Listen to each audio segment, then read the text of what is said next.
নমস্কার বন্ধুরা, আমি আবার একটি নতুন রেসিপি নিয়ে এসেছি কাঁঠালের ইঁচড়।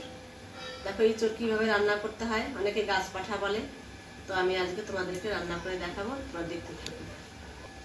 যে কাঁঠালটা একটু বড় হয়ে গেছে, গাছ থেকে পেরে এনেছি, এখন আমি কেটে নেব। হাতে আমি সর্ষের তেল লাগিয়ে নেব যাতে আঠাটা না হয়, না ভরে হাতে। সুন্দর করে তেল লাগিয়ে নিয়েছি।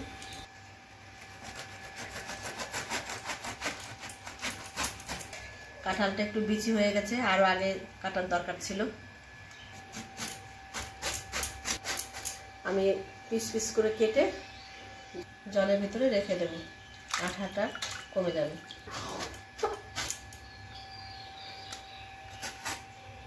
এখন আমি ছুলে নেব, এগুলো ফেলে দেব।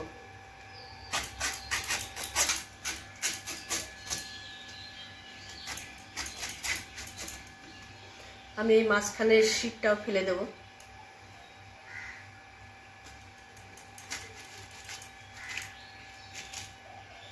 শীট এটাও ফেলে দেবো আমি।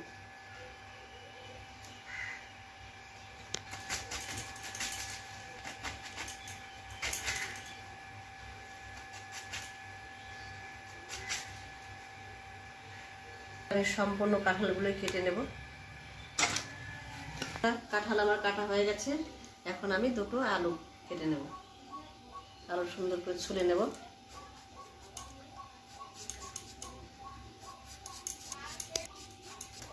এইভাবে আমি আলুগুলো কেটে নেব।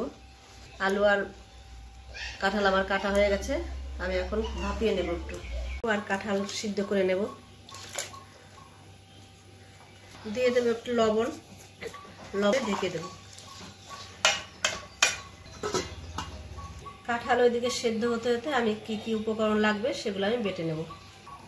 নিয়ে নেব ধনে, দিয়ে দেব জিরে, দিয়ে দেব তেজপাতা, কাঁচা লঙ্কা, শুকনো লঙ্কা, আদা কুচি, কাজু বাদাম, সামান্য একটু লবণ দিয়ে আমি বেটে নেব।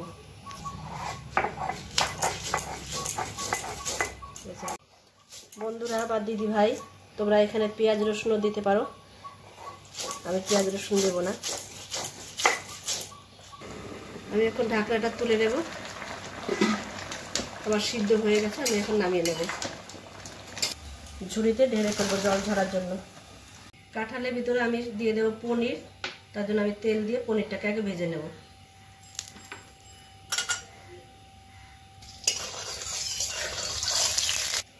লবণ আর হলুদ দিয়ে পনিরটা আমি মেখে নেব। তেল গরম হয়ে গেছে, আমি পনিরটা তেলে ছেড়ে দেব।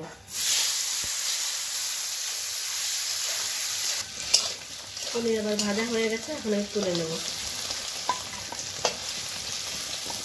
আমি এখন এই পনিরের যে তেলটা ছিল ওর ভিতরে আমি সম্বারের জন্য দিয়ে দেবো তেজপাতা, শুকনো লঙ্কা, দিয়ে দেবো জিরে, মশলাটা বেটে রেখে দিয়েছিলাম, মশলাটা দিয়ে দেবো।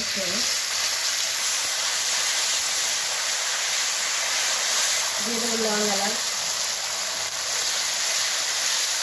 দেখো দিদিরা, মশলার দিকে আমার তেলটা ছেড়ে দিয়েছে। আমি এখন আগেই করে রেখেছিলাম টমেটো পেস্ট করে রেখেছিলাম, টমেটো পেস্টটা দিয়ে দেবো। আমি আর একটু কষিয়ে নেব। মশলা কষানো হয়ে গেছে, তেল দেখো গায়ের থেকে ছেড়ে দিয়েছে। এখন আমি ইঁচড়টাকে দিয়ে দেবো।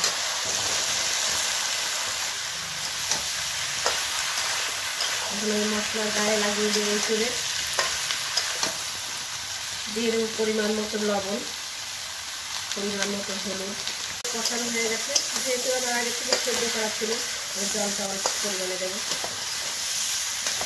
জল দিয়ে দেবো।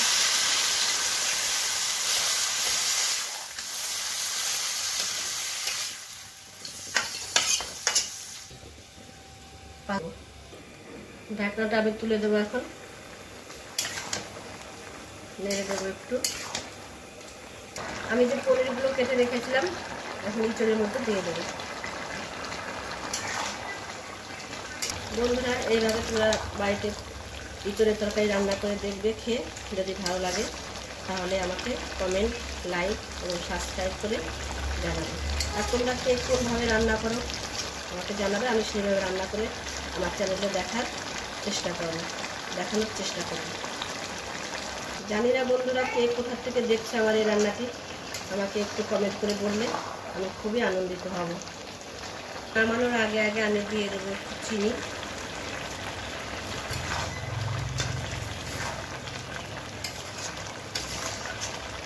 দিয়ে দেবো মিট মশলা, দিয়ে দেবো সামান্য একটু গরম মশলা। আমি একটু নেড়ে চেড়ে দিয়ে ঢেকে দেবো, না সেন্টটা বেরিয়ে যাবে। আমি ঢাকনা তুলে দেব। দেখো বন্ধুরা ইঁচড়ের কালারটা কত সুন্দর হয়েছে, আলু গলে গেছে, গাছ পাঠাটাও গলে গেছে। আমি এখন নামিয়ে নেব। আজকের মতো আমার এই গাছ পাঠা বা কাঁঠালের ইঁচড়ের রান্না শেষ হলো। তোমরা দেখতে থাকো, আবার অন্য নতুন কোনো রেসিপি নিয়ে আমার চ্যানেলের সঙ্গে থাকো। নমস্কার।